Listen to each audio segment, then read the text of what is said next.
Narcissistic listening. Many people may have known narcissism as just being a self absorbed individual who is conceited and full of themselves. Narcissism can go beyond that than just thinking highly of oneself.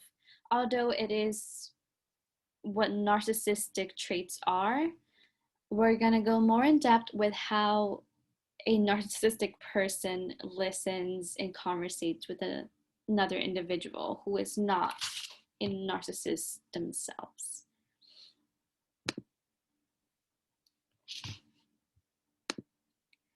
Narcissism is a personality trait of entitlement. Their lack of empathy can be shown in conversations when a narcissistic person is expected to listen when an individual is venting to them.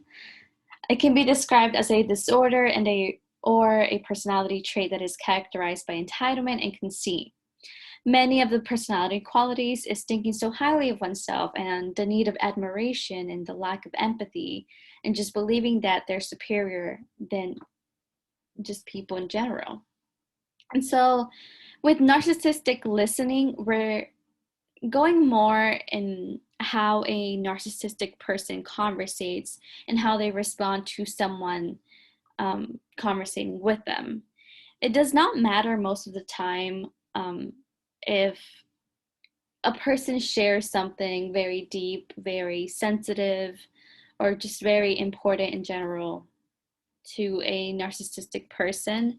They usually try to get the attention away from them, and they kind of just change the subject or just talk more about themselves rather than going back to listening to the person and responding to them. They kind of just like switch the whole conversation and make it about themselves.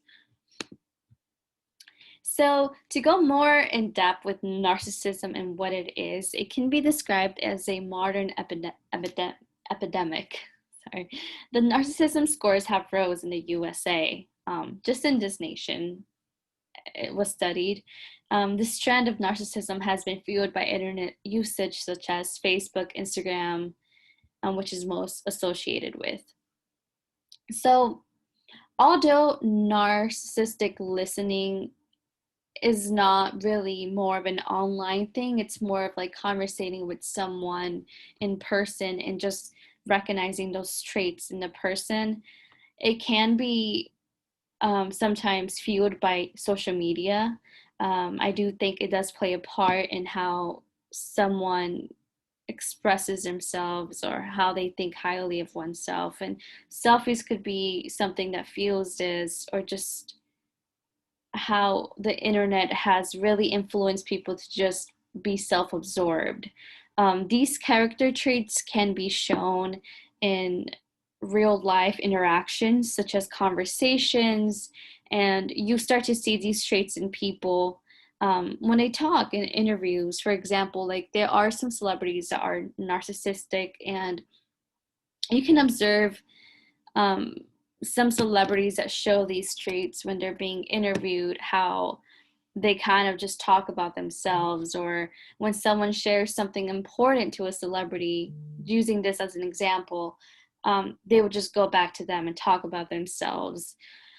I use celebrities as an example because they're kind of, the only people we can actually see having interviews, someone that's famous, someone that is well known. So based on my research on narcissistic listening, the personality traits can affect the individual's listening skills. So what makes a person a narcissist? You will start to see that there are two subtypes of narcissism. There is a grandiose narcissism, which is someone who's very like dominant, and they like to have that dominance and they're very arrogant. And then there's the vulnerable narcissistic person who is always needing approval from society, and once they have this approval from society, they tend to like feel from this obsession of having to have the approval of society, to feel highly of themselves, to think that they're superior than others.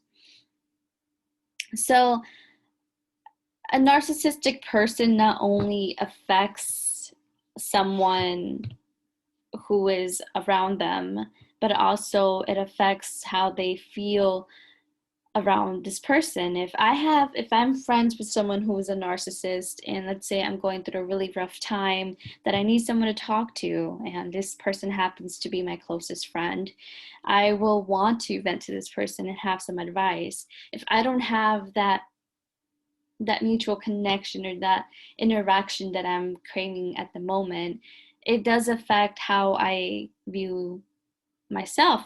If I'm talking to a narcissist person, I will not feel valued in the moment. So moving forward, this personality disorder and their traits oftentimes affects a person. And coming from a personal experience, I had a friend who was a narcissistic person. Most times I would share deep stories or just a subject that was very sensitive to me. I never felt like I was listened. I never felt valued. I never felt like my feelings were valid. Therefore, I didn't continue the friendship because I did not gain anything from it.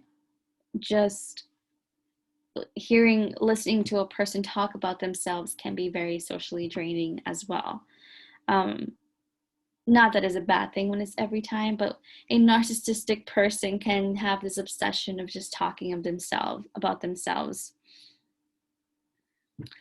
So going back to the two subtypes of narcissism, I do believe most of the time, although it can be a vulnerable narcissism, plays a role in having these listening skills that are not the best for another individual, or someone who's a covert narcissism who happens to kind of just hide and be sensitive, and they kind of want this attention, they want the subject to be about them. The narcissistic listening traits, in conclusion, will be just someone who's self-centered, someone who's self-absorbed, and they will interrupt you, they will change the subject for their own benefit, and you will start to notice these traits once you start talking to a narcissistic person and you start sharing things that are very sensitive and important. It's a very unfortunate conversation. I think it's very unfortunate personal interaction and communication with this person, but it's not possible for them to also think about it and think maybe I should be more caring and show some sympathy, but it can be very difficult because that is not how they can function. So how to handle a conversation with a narcissistic listener: don't respond out of emotions, paraphrasing what's being expressed, and keeping the conversation short. So narcissistic people, they do tend to create and want that praise from people. They want compliments. They want all this approval and everything that makes them feel good. So in that case, you kind of have to conversate them, praise them, also confront them, and then compliment them so that they can easily take that in. I really hope that a narcissist will realize when they are listening in a empathy lacking way, but it's not very easy talking to someone who is a narcissist. But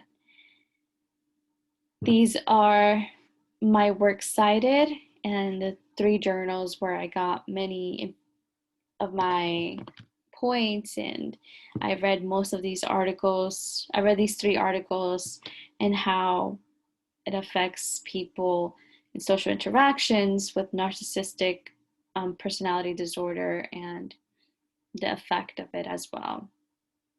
Thank you so much.